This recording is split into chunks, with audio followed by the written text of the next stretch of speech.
Hey everyone, and welcome back to another lesson. I hope you all had fun with the last assignment, and if you did, drop your solutions into the Discord group. Thank you very much. And that's what the group is all about, really. It's about everyone coming together to try and learn and grow together. So again, if you're not in the group, would definitely encourage you to join. But what are we talking about today? Well, in our last lesson, we took a deep dive into nodes, which are the building blocks of our automation workflows. We learned about the three main jobs that they do, which is starting the workflow, doing the work, and shaping the flow. I promised you in that lesson that we'd soon get our hands dirty with the data that flows between these nodes. Well, today is that day. If nodes are the vehicles driving on our automation highway, then the data is the cargo they carry. And for that cargo to be loaded and unloaded smoothly at every stop, it needs to be in a standardized container. In the world of web automation, that standard container is called JSON. Okay, so what's the lesson outline today? Well, we'll take a look at the world before JSON, and then look at JSON as a solution, how JSON works, handling lists using arrays, the n8n data structure, a quick recap, and then the assignment for this lesson.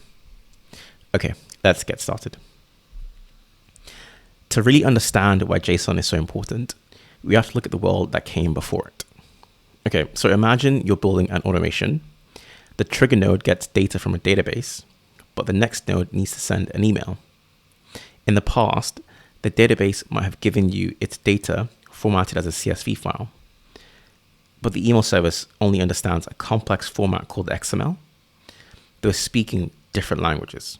So this meant that for every connection, a developer had to act as a translator. They had to write custom code just to convert the data from one format to another. As you can imagine, this process was very slow, error-prone, and difficult to maintain. Every new app added to the workflow meant learning a new language and writing a new translator. This is the problem that JSON solves. JSON, which stands for JavaScript Object Notation, is a standard text-based format for representing structured data. Think of it as the universal shipping container of the internet. It provides a single, predictable format that nearly every modern application understands. It doesn't matter if you're sending data from a server to a web page or between two completely different applications. JSON provides the common ground. Even though its name comes from JavaScript, which is a programming language, it can be used independently by almost any programming language, making it the perfect choice for tools like n8n. It's also very lightweight, easy for humans to read, and most importantly, easy for machines to create and understand. Okay, but how does it work? So, the entire structure of JSON is built on one simple concept, the key value pair. A key is always a string in double quotes, like name or age, as you can see from the example in front of you. The key acts as a label, and a value is the data associated with that label. And you can have different kinds of data types that represent that value. So you can have a value that is a string, which is always in double quotes, like Alice is on the screen in front of you, or you can have a value that's a number. So if you break down the example on the screen in front of you, we can see that the JSON notation starts off with curly braces and ends in curly braces. You have name, which is the key. That's always in double quotes. And then you have a colon. And then after the colon, you have the value, which is Alice. Alice is a string data type. Like I just mentioned, you can have different data types, a string or a number, and Alice is a string. You then have another key value pair. The key is age, again in double quotes, and then you have the colon, and then you have the value, which in this case is a number, 30. I hope that all makes sense. You can rewind, slow it down, or if you have any questions, pop into the Discord and ask away. We really want you guys to understand at a fundamental level what JSON is, because it is so important to working confidently in n8n.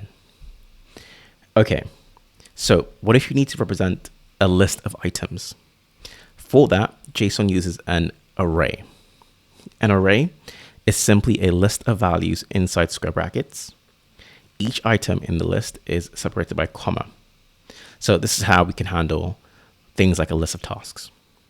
So breaking down the example in front of you, we can see that the array starts and ends with a square bracket, and each item in the array, which is 3 in this case, is separated by a comma. So you have 3 items, which is milk, bread, and cheese. And importantly, these 3 items are the values in the array. In this case, they're string values because they're in double quotes. Instead of string values, you can also have a number, for example. Again, I hope that all makes sense. Do rewind and slow it down if you need to. Okay, so let's combine these concepts to see the exact structure that n8n uses.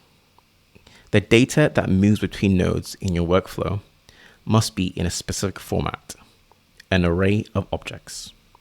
This is the most powerful structure because it allows us to work with multiple complex pieces of information at once. In n8n, each object inside this array is called an item. So when a trigger runs, for example, say, get all new rows from a Google Sheet, it creates an array. Each row becomes an item, an object containing all the data from that row's columns. An action node then receives this array and performs its job on each item, one by one. Okay, so let's try and break down the example in front of you on the screen. As you can see, we first start off with the 2 square brackets, so you know that this is an array. And then we have 2 items in the array because they're separated by a comma. So those 2 items are both objects. Now, inside these objects, we have 2 key value pairs. On the left-hand side, you have name and Leonardo, which is a key and a value pair. And then you have color and blue, which is another key and value pair. And on the right, on the second item in the array, you have another object. In this case, 2 key value pairs. The first one is name and Donatello, and the second one is color and purple. Very simple. I hope that all makes sense. But just getting a bit deeper, inside each item object, n8n actually expects useful data to be nested inside another object. I know it's getting a bit complicated, but stay with me. So inside another object with the key JSON. So the full structure looks like this. You have an array first, which contains an item. And each item has a JSON key. And the value associated with that JSON key is an object. And inside that object is the data that you care about. So looking at the example on the screen, it's formatted very differently, but we format JSON in this way because it's more readable. You can see exactly the delineation between an array, the object, and then the nested object inside the JSON key. So let's break it down. So we know that it's an array of objects because we have the 2 square brackets. We know that there's only one item in this array. And then we know that inside this item, it's an object. And then inside that object, you have a key value pair. The key in this case is JSON. It's in double quotes, as always, as keys always are in JSON. And then the value associated with that JSON key is an object. In the example in the previous slides, the value associated with a key was either a string or a number, but you can have data types that are objects in this case. So inside the object value, you have 2 key value pairs. You have name, which is the key, and then you have Leonardo, which is the value associated with the name key. And then you have color, which is another key, and then its value is blue. Again, I hope that all makes sense. If it doesn't, rewind, slow it down, or ask me in Discord. But let's do a quick recap. So as we just learned, we started in a chaotic world where every application spoke a different data language, requiring custom brittle code to translate between them. JSON emerged as the elegant solution of sorts, a universal text-based language that all modern apps can speak. It's built on simple key value pairs and can be structured into objects and arrays. And most critically for us, n8n uses a specific JSON structure, an array of objects, to pass data items from node to node. Okay, great. For your assignment, I want you to practice thinking in the structure. You don't need to build anything in n8n. Just open a text editor or word editor, whatever it is, and your task is to model your favorite book, movie, or even car as a JSON object. So what would the keys be? Title, director, year. What data types would the values be? A string, a number, maybe an object. Could use an array, maybe for a list of actors or characters.